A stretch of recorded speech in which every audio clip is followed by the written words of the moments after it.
ఎన్నో ఏళ్లుగా హైదరాబాద్ నగరాన్ని చెప్పుకుంటే గచ్చిబౌలి, హైటెక్ సిటీ వంటి పశ్చిమ ప్రాంతాలే ముందుగా గుర్తుకొచ్చేవి. ప్రధాన ఐటీ కంపెనీలు, స్టార్టప్లు అన్నీ అక్కడే స్థాపించడంతో ఆ ప్రాంతం అత్యంత రద్దీగా మారింది.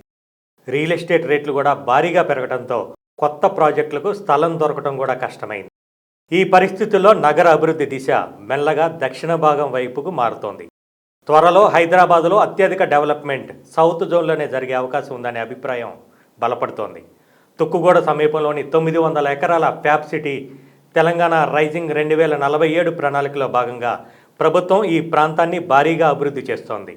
ఐటీ, ఎలక్ట్రానిక్స్, ఎనర్జీ స్టోరేజ్ రంగాలకు ఇది నెక్స్ట్ జెన్టెక్ హబ్గా రూపుదిద్దుకుంటోంది.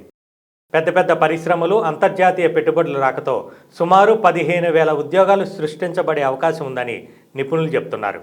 గతంలో మాదాపూర్, గచ్చిబౌలి ఎలా రూపాంతరం చెందాయో ఆ స్థాయికి మించి ఇక్కడ అభివృద్ధి జరిగే అవకాశం ఉందని రియల్ ఎస్టేట్ వర్గాలు ఆశాభావం వ్యక్తం చేస్తున్నాయి.